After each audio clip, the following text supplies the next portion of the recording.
शंकर भगवान की जय। पंडित जयंत तिवारी जो चैनल सब्सक्राइब न करे हो सब्सक्राइब करें और लाइक करें और शेयर करें। हम संतान सप्तमी व्रत कथा की बताने जा रहे हैं।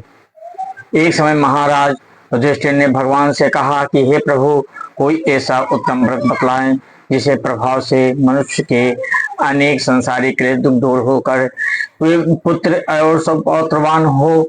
यह सुनकर भगवान बोले, हे राजन, तुमने बड़ा ही उत्तम प्रश्न किया है। जानिए, मैं तुमको एक पौराणिक इतिहास सुनाता हूँ। ध्यान पूर्वक सुनो। एक समय लोमश ऋषि महाराज ब्रजराज की मथुरापुरी में वासुदेव देवकी के घर गए।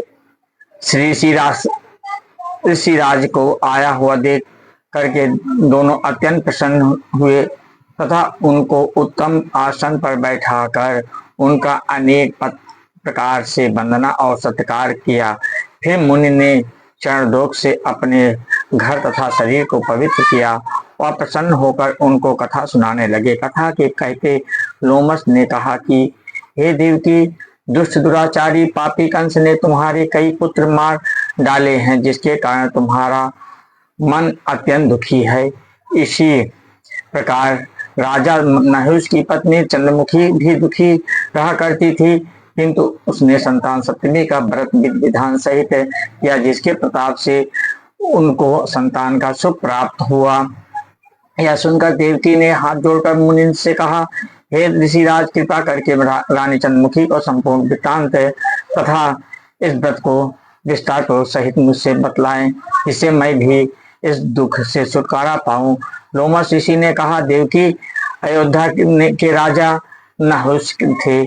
उनकी पत्नी चंद्रमुखी अत्यंत सुंदर थी। उनके नगर में विष्णु गुप्त नाम का एक ब्राह्मणी राज रहता था। उनकी स्त्री को नाम चंद्रमुखी भद्रमुखी था। वह अत्यंत रूपवती सुंदरी थी। रानी और ब्राह्मणी ने अत्यंत प्रेम था। एक दिन वे दोनों सरयू नदी में स्नान करने के लिए गई।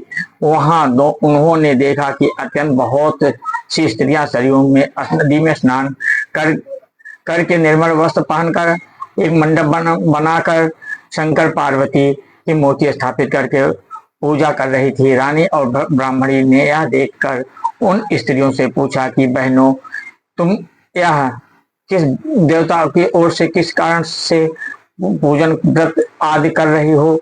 यह सुन स्त्रियां ने कहा कि हम संतान सप्तमी का व्रत कर रही हूँ और हमने शिव पार्वती का पूजन चंदन अक्षत आज से खोरसा प्रसाद से किया है।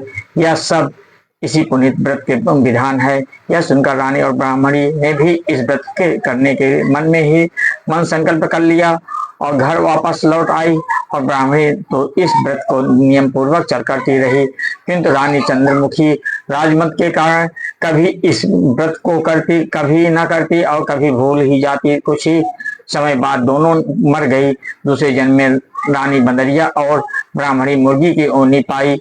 ब्राह्मणी मुर्गी की ओनी में भी कुछ नहीं भूली और भगवान शंकर एवं तथा पार्वती का ध्यान करती रही। उधर रानी बंदरिया की ओनी में भी सब कुछ भूल गई। थोड़े ही समय में दोनों ने यह देह त्याग दिया। अब इनका तीसरा जन्म हुआ योनि में हुआ। उस ब्राह्मणी ने एक ब्राह्मणी के घर यहाँ कन्या के रूप में जन्म लिया। ब्राह्मण कन्या का रूप भूषण देवी रखा गया तथा विवाह गोकुल निवासी अग्निशील ब्राह्मण से कर दिया। भूषण देवी इतनी सुंदर थी कि वह आभूषण रहित होते हुए भी अत्यंत सुंदर लगती थी। कामदेव की पत्नी रति भी उसके सम्मुख लजाती थी। भूषण देवी के अत्यंत सुंदर सर्व गुण संपन्न चंद्रमा के समान धर्मवीर कर्मनिष्ठ सुशील स्वभाव वाले 8 पुत्र उत्पन्न हुए। यह सब शिव जी के व्रत के पुनीत फल था। दूसरी ही ओर शिव विमुख रानी के गर्भ से कोई भी पुत्र नहीं हुआ। वह निसंतान दुखी रहने लगी।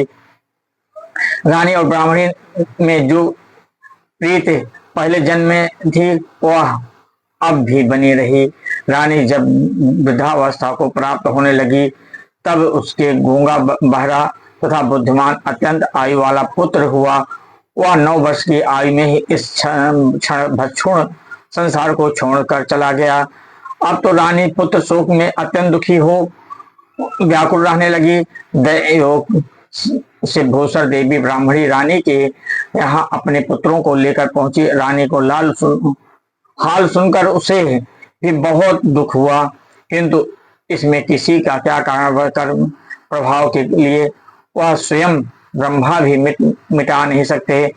रानी कर्मयुक्त भी थी, इसी कारण उसे दुख भोगना पड़ा। इधर रानी पंडितान के इस वैभव और 8 पुत्रों को देख कर उससे मन में ईर्ष्या करने लगी तथा उसके मन में पाप उत्पन्न हुआ। उस ब्राह्मणी ने रानी का संतान दूर करके निमित्त अपने 8 पुत्रों रानी के पास छोड़ दिए। बोले शंकर भगवान की जय। पहला भाग, दूसरा भाग आगे बताएंगे। हर हर महादेव। पंडित जयंती वाई। जो चैनल सब्सक्राइब न करें सब्सक्राइब करें और लाइक करें।